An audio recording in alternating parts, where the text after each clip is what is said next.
Mesdames et messieurs, bonsoir. Nous sommes le jeudi 18 septembre 2014. Il est 15h à Santiago du Chili, 23h à Port-Louis à l'île Maurice et 20h à Libreville, la capitale gabonaise. Nous vous avons présenté la 10e édition du journal télévisé du soir sur votre nouvelle chaîne généraliste panafricaine, Canal 7. 3 titres principaux constitueront la quintessence de cette édition. 10e du nom, Nigeria. L'Afrique du Sud accuse l'évangéliste TB Joshua d'avoir boycotté les recherches après l'effondrement de l'un de ses immeubles à Lagos vendredi dernier. Côte d'Ivoire, Arikona Bédié apporte son soutien à Alassane Draman Ouattara pour la présidentielle de 2015. En Bretagne, des essais cliniques d'un vaccin contre le virus Ebola effectués sur 60 personnes se sont révélés efficaces. À présent, le développement des titres de cette édition. Au Nigeria, c'est la polémique autour de l'effondrement à Lagos de la synagogue Church of All Nations, dirigée par TB Joshua, l'un des évangélistes les plus connus de la télévision nigériane. Selon des secouristes, ce dernier et ses fidèles se seraient rendus coupables du boycottage lors des opérations de secours, mettant en colère le gouvernement sud-africain, lequel entend porter plainte contre 67 des 80 personnes tuées étant de nationalité sud-africaine. Laïssa Fall Traoré pour le compte rendu. L'effondrement vendredi dernier de la synagogue Church of All Nations, dirigée par l'un des plus célèbres téléévangélistes nigérians, a finalement fait 70 morts, dont 67 Sud-Africains selon les secours qui font également état de 131 rescapés. 6 jours après le drame, les recherches dans les décombres devraient s'arrêter. Nous espérons terminer les manœuvres aujourd'hui, peut-être que demain. Jusqu'à présent, nous avons 70 morts et 131 rescapés. Le bâtiment encore en travaux servait d'auberge aux fidèles étrangers du prêcheur. Selon le gouvernement sud-africain, le pasteur et ses fidèles se seraient montrés hostiles aux secouristes, leur refusant l'accès au site durant les 3 premiers jours de l'accident.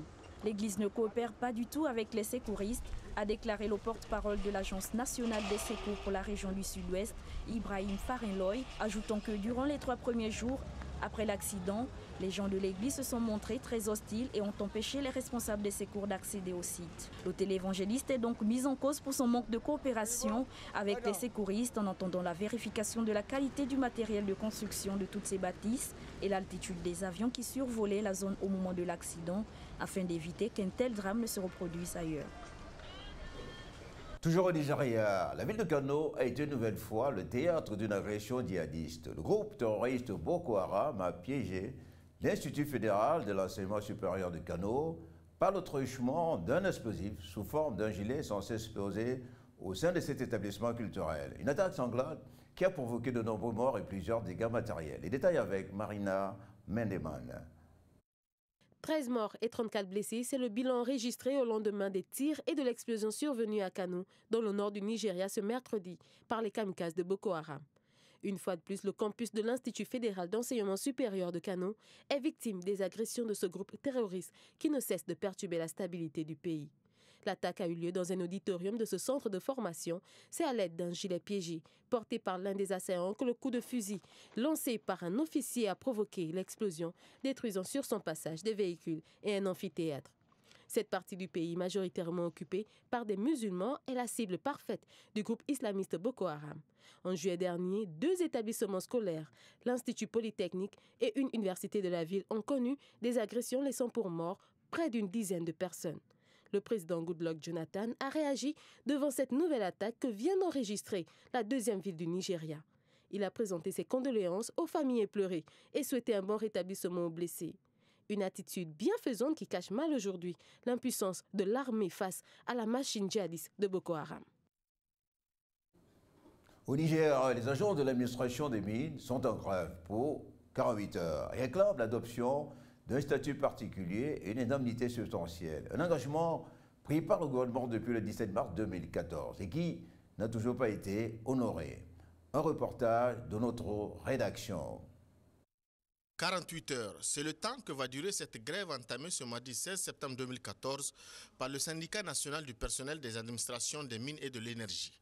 Le Sempamine exige du gouvernement nigérien l'adoption d'un statut particulier et du régime indemnitaire du personnel des cadres des mines.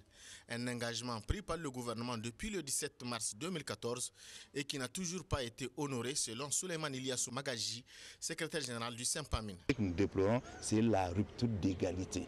Il n'y a pas de raison que certaines catégories de fonctionnaires, parce que nous sommes tous gérés par on a un seul statut au Niger, fonction publique.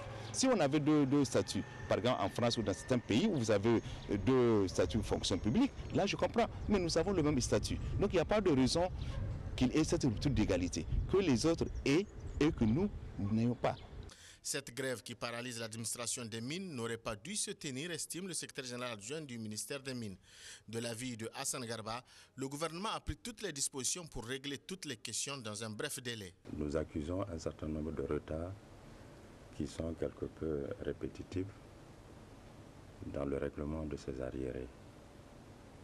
Mais je dois vous dire, en ce qui concerne le cas d'espèce, en ce qui concerne cette grève qui est en cours, comme je l'ai indiqué tout à l'heure, vraiment, nous ne pensions pas, nous, administration des mines, on allait effectivement à cette grève-là.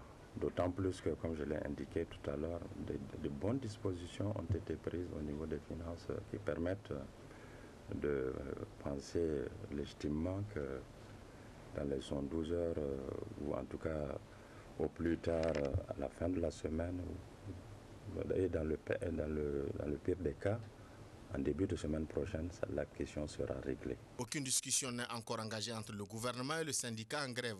Cependant, le Sempamine a saisi le premier ministre-chef du gouvernement pour un arbitrage.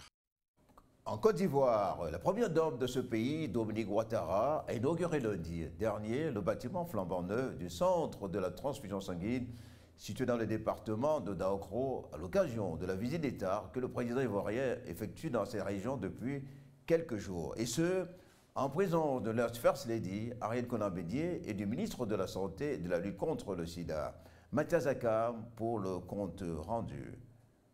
Daoukro, capitale du Ifou, a connu une ambiance particulière le lundi 15 septembre dernier. La première dame de Côte d'Ivoire, Dominique Ouattara, y était pour l'inauguration de la première antenne de transfusion sanguine de la région. Le ministre de la Santé et de la lutte contre le sida, Raymond Kofi Goudou, a profité de l'occasion pour faire l'historique du don de sang et d'en définir son importance sur les populations. La première dame, le centre de transfusion sanguine de Daoukro, aura pour mission de collecter et de mettre à la disposition des formations sanitaires d'ici et de toutes les localités environnantes la quantité et la qualité de produits sanguins nécessaires pour le traitement des patients. Après la coupure du ruban et la remise des dons de la première dame, une visite guidée des lieux nous a permis de découvrir l'immensité des investissements faits dans ce centre. Prenant la parole, Dominique Ouattara a plutôt encouragé les donneurs de sang à se mobiliser pour sauver des vies humaines. Cependant, le centre de transfusion sanguine ne pourra jouer pleinement son rôle qu'à condition que des dons de sang volontaires soient faits régulièrement. C'est une action simple, qui ne vous coûtera rien, à peine quelques minutes de votre temps, mais qui permettra de sauver des vies d'enfants, de femmes, de parents, de personnes que vous côtoyez au quotidien. Avec ces centres de transfusion sanguine que le ministère et le PEPFAR sont en train d'installer à travers tout le pays, l'on pourrait dire que d'ici peu, la Côte d'Ivoire va s'autosuffire en produits sanguins. Toujours en Côte d'Ivoire, le chef de l'État ivoirien Alassane Ouattara a reçu le soutien de l'ex-président Ariel Konambedié mercredi. En clôture d'une tournée entamée dimanche, Ouattara s'est rendu à Daoukro, le fief de Bédié, où il a reçu l'onction totale du président du PDCI pour la présidentielle de l'année prochaine. Puis le détail avec Uriel Abaga. L'ancien président ivoirien Henri Konambedié a proclamé mercredi son ralliement à Alassane Ouattara pour l'élection présidentielle de 2015 au cours d'une visite du chef de l'État à Daoukro. Dans cette ville du centre du pays, qui par ailleurs est le fief de Bédié, le président de la République de Côte d'Ivoire a reçu le soutien total de son principal allié. Cette décision était très attendue par les militants du PDCI et l'ensemble du pays. En effet, le parti était divisé en deux camps. Certains appelant au ralliement à la candidature de Ouattara, d'autres à une candidature propre au parti. Cette alliance entre le PDCI et le RDR n'est pourtant pas surprenante puisque c'est cette coalition, dénommée Rassemblement des Oufouettistes pour la démocratie et la paix, qui a conduit Ouattara à la tête du pays au second tour de l'élection présidentielle de 2010. Daniel Kablan-Dukan, membre du PDCI et actuel Premier ministre, est le témoin de l'effectivité de cette coalition. Le ralliement de celui qui a dirigé la Côte d'Ivoire de 1993 à 1999 est le deuxième fait marquant de la politique ivoirienne en moins d'une semaine. Elle intervient après le retrait du Front populaire ivoirien de la commission électorale indépendante. Après la Côte d'Ivoire, nous nous rendons en Grande-Bretagne. Une équipe de chercheurs de l'université britannique d'Oxford a lancé l'essai clinique d'un vaccin contre le virus Ebola. Également testé aux États-Unis, celui-ci pourrait donner lieu, s'il s'avérait concluant, à un médicament curatif d'ici à la fin de l'année. Un reportage d'Aziz Maïga. Ce vaccin développé conjointement par le laboratoire britannique GlaxoSmithKline et les instituts américains de la santé a été administré à un Britannique sain avant d'être inoculé à 59 autres volontaires. Il vise à traiter l'Ebola virus Zaïre, l'une des 5 espèces de virus Ebola qui a tué près de 2500 personnes depuis le début de l'année, selon le dernier bilan de l'Organisation mondiale de la santé. Les chercheurs du laboratoire de recherche de l'Université d'Oxford sont confiants quant à l'issue des essais. Nous sommes assez confiants dans cet essai. Le vaccin a déjà été testé de manière remarquable lors d'essais expérimentaux sur des animaux. Il a été vraiment très efficace. Si les premiers essais sont concluants, le vaccin sera testé en Gambie et au Mali afin de s'assurer que les tests tiennent compte des différences entre les populations européennes et africaines.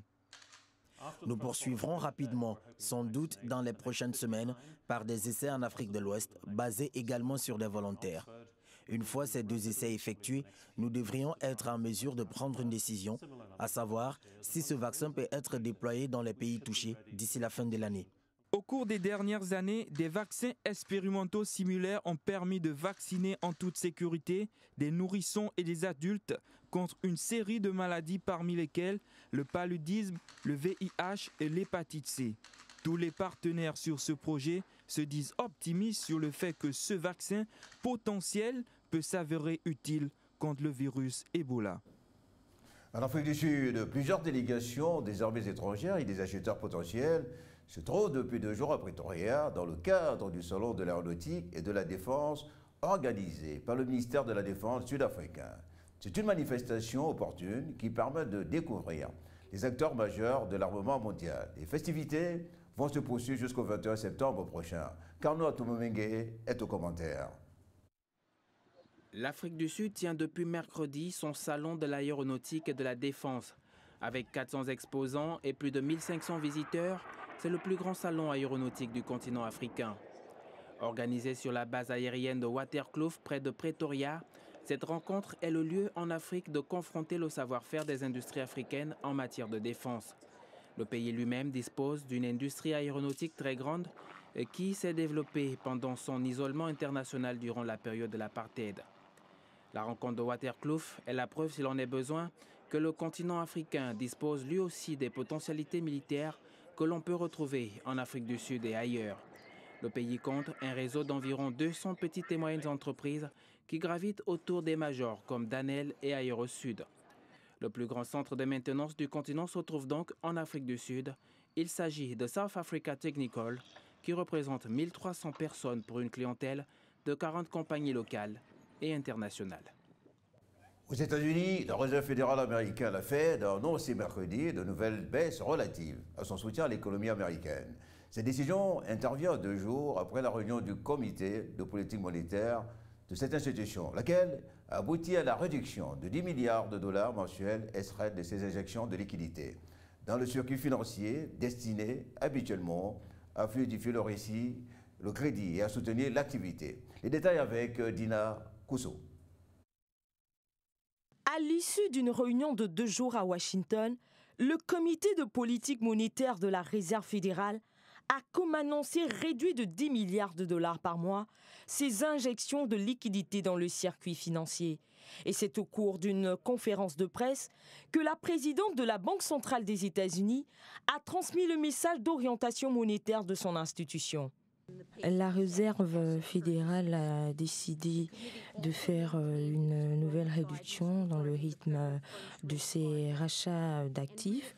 Elle maintient également ses prévisions en ce qui concerne le principal taux directeur de la Réserve fédérale, en affirmant qu'une politique souple en matière de politique monétaire restait à approprier. La Réserve fédérale maintiendra son principal taux directeur proche de zéro, son niveau depuis fin 2008, afin de continuer à desserrer les taux du crédit. À l'origine de cette décision, les faiblesses persistantes de l'économie américaine. En ce qui concerne les taux d'intérêt, nous réaffirmons à nouveau nos prévisions, puisque nous allons probablement garder notre taux directeur actuel pour une période de temps considérable après la fin du programme de rachat d'actifs, surtout si l'inflation reste en dessous du seuil du but des 2% voulus par la Réserve fédérale sur le long terme et que les attentes à long terme sur l'inflation restent solidement ancrées. La Banque centrale des États-Unis a désormais le choix entre deux stratégies. Remonter ses taux directeurs très prochainement, éventuellement dès février 2015, à un rythme très étalé. Ou bien attendre plus longtemps, mi-2015, mais en les remontant plus rapidement. Dans tous les cas, l'institution ne devrait pas annoncer de calendrier précis cette semaine, afin d'éviter de créer un vent de panique ou une réaction trop prononcée des investisseurs. Des États-Unis, nous nous rendons en Amérique latine. Au Brésil, les candidats à l'élection présidentielle ont vivement critiqué l'actuelle présidente et candidate à sa propre élection, Dilma Rousseff, ainsi que son parti au cours du dernier débat télévisé sur la chaîne nationale. Elle a surtout été prise à partie dans le cadre de l'affaire Petrobras et des pots de vin dont auraient bénéficié des élus de la coalition au pouvoir. Rousseff s'en est naturellement défendu. Un commentaire de Carnot à Thomas Mengue. Il est bien loin ce moment d'euphorie. Nous sommes en 2010. Luis Ignacio Lula da Silva célèbre l'entrée en bourse de Petrobras, le bras séculier de l'économie brésilienne. L'entreprise connaît aujourd'hui des difficultés et se retrouve au cœur des échanges de la campagne présidentielle. Mardi, le sujet a encore déchaîné les passions lors du débat à la télévision nationale. Vivement critiquée par ses adversaires concernant l'affaire des pots de vin de Petrobras, Dilma Rousseff, la présidente sortante, répond. Tout au long de ma vie, j'ai toujours eu une tolérance zéro en matière de corruption. En ce qui concerne Petrobras, je voudrais que le candidat Aécio se souvienne que celui qui a enquêté et découvert tous les crimes de corruption, c'était membre du gouvernement.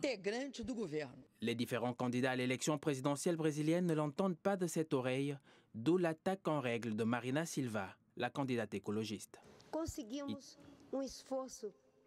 Nous avons réussi à augmenter l'inclusion sociale. Cette allocation fait aussi partie des problèmes que nous avons aujourd'hui dans la politique qui favorise la corruption. Réponse, si l'on peut dire, du berger à la bergère. Le Brésil est sorti pour la première fois de son histoire de la carte des pays souffrant de la faim. Cela montre que nous avons donné une grande importance à la réduction de la misère et de la faim au Brésil. Les débats présidentiels au Brésil se suivent mais ne se ressemblent pas. Marina Silva a de nouveau tenu tête à Dilma Rousseff, forte du résultat des derniers sondages d'Atafola, qui la donne victorieuse 50-40 face à la sortante au second tour.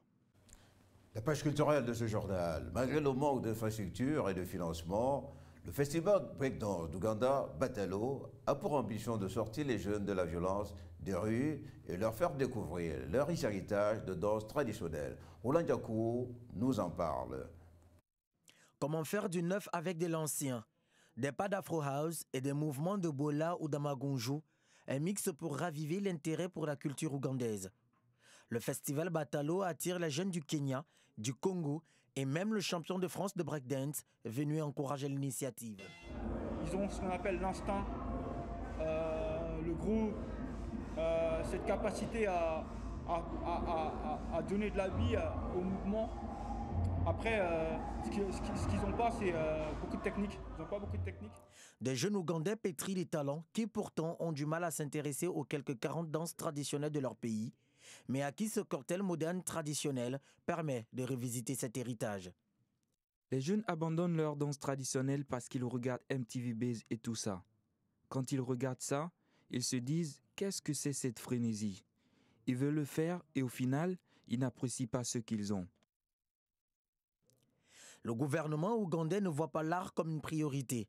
Moins d'1% du budget de l'État y est consacré. Alors les financements privés ont pris le relais pour donner naissance à un projet dont les effets bénéfiques restent sous-évalués. Ça représente beaucoup que des jeunes de la rue s'engagent dans ces genres de choses. C'est un défi afin qu'ils arrêtent de faire les poches des gens et prendre de la drogue. D'après une étude des Nations Unies, l'exportation des biens culturels a augmenté de 12% ces 10 dernières années dans les pays en développement. Il y a donc de fortes chances que l'on retrouve le bola ou la magunju sur les scènes internationales dans les toutes prochaines années.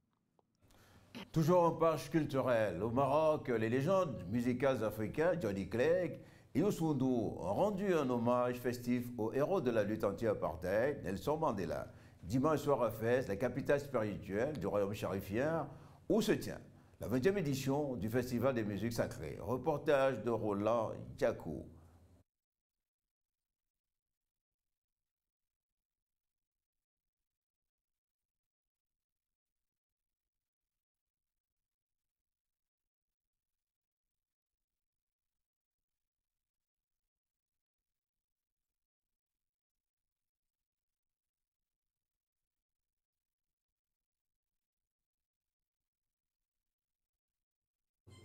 Sport, suite et fin de la première journée de la Ligue des champions européenne. Le Paris Saint-Germain a fait match nul sur le terrain de l'Ajax d'Amsterdam, un peu partout mercredi pour son entame dans la compétition. Le Football Club Barcelone a obtenu quant à lui une mince victoire à domicile contre l'APOEL Nicosie 1-0. Willy Tolangoy de Bambera pour le résumé. Après le coup d'envoi mardi dernier de la première journée de la Ligue des champions à exercice 2014-2015, qui a vu l'entrée en liste des groupes A, B, C et D, hier mercredi, la rentrée des classes était effective pour les groupes E, F, G et H. Dans le groupe F, Paris Saint-Germain avait impérativement besoin de 3 points pour se rassurer après un début de saison poussif en championnat. On ne dirait pas que cet objectif a été atteint, d'autant plus que les hommes de Laurent Blanc se sont contentés d'un laborieux nul 1 but partout, ramené d'Amsterdam. Si la logique est respectée dans ce groupe, on devrait s'attendre à un duel pour la première place entre Barcelone et le Paris Saint-Germain, sauf si l'Ajax retrouve sa grandeur passée ou que les Chypriotes de Nicosie ne viennent encore donner des cauchemars à un club français. Dans l'autre rencontre du groupe F, le Barça n'a eu son salut que grâce à un but de Gérard Piqué à la 28e minute. Les Catalans ne se sont pas donné la peine. Ils s'imposent donc sur la plus petite démarche 1-0 et prennent les commandes du groupe. Dans le groupe E, la Roma s'est imposée 5-1 devant le CSKA Moscou avec un doublé de l'Ivoirien Gervinho. Le Bayern de Munich bat difficilement Manchester City 1-0. A noter également le nul, 1 but partout entre Chelsea et Schalke 04 dans le groupe G. Page sportive toujours. La première journée de la Ligue des champions européenne a été plutôt réussie pour les Africains qui ont rivalisé de talent, inscrivant de nombreux buts décisifs. De belles prestations qui augurent de lendemain meilleur pour ces Africains qui évoluent au sein des championnats européens. Synthèse de Michel Jueyi. C'est le festival des joueurs africains cette année en Ligue des Champions, au vu de leurs belles prestations lors de la première journée dans leurs différents clubs. Parmi ces Africains, l'on enregistre Yacine Brahimi, sociétaire du FC Porto, qui a été le premier Algérien à marquer l'histoire de la compétition dès son premier match en inscrivant un triplé mercredi lors de la rencontre qui opposait son club, le FC Porto, au Bate Borisov. Une rencontre qui s'est soldée sur un score parfait de 6-0. L'Algérien Yacine Brahimi, qui reste au centre de l'attention après cette première journée, est l'un des Africains à s'être illustré dès l'entame de cette compétition. Va s'en suivre le beau spectacle offert par l'Ivoirien Gervinho lors de la rencontre AS-Rome CSKA Moscou. Passeur décisif sur l'ouverture du score d'Iturbe, l'Ivoirien Gervinho a marqué le deuxième but de son équipe AS-Rome d'un tir du point de pénalty à la 10e minute. Puis le quatrième but à la 31e minute, accélérant sur l'aile droit avant de repiquer dans l'axe et d'ajuster le gardien. Victoire de 5-1 pour AS-Rome face à CSKA Moscou. Enfin, les joueurs africains ont bouclé en beauté ce festival de la première journée de Ligue des Champions avec le buteur Pierre-Emerick Aubameyang. L'attaquant international gabonais a été omniprésent de la victoire du Borussia Dortmund contre Arsenal 2-0. Le premier choc de la première journée qui vient booster les performances des joueurs africains. Cette édition est à présent terminée. Nous vous en rappelons les principaux titres. Nigeria. L'Afrique du Sud accuse l'évangéliste Tibi Joshua d'avoir boycotté la recherche après l'effondrement de l'un de ses immeubles à Lagos vendredi dernier. Côte d'Ivoire, Arikola Bédié apporte son soutien à la Dramane Ouattara pour la présidentielle de 2015. Grande-Bretagne, des essais cliniques d'un vaccin contre le virus Ebola effectués sur 60 personnes se sont révélés efficaces. Mesdames et messieurs, au nom de toute la rédaction et de toute l'équipe technique, je vous remercie d'être aussi nombreux à suivre notre journal chaque soir. Tout en vous souhaitant de passer d'agréables soirées, nous vous donnons rendez-vous demain soir à la même heure. Au revoir et à très bientôt.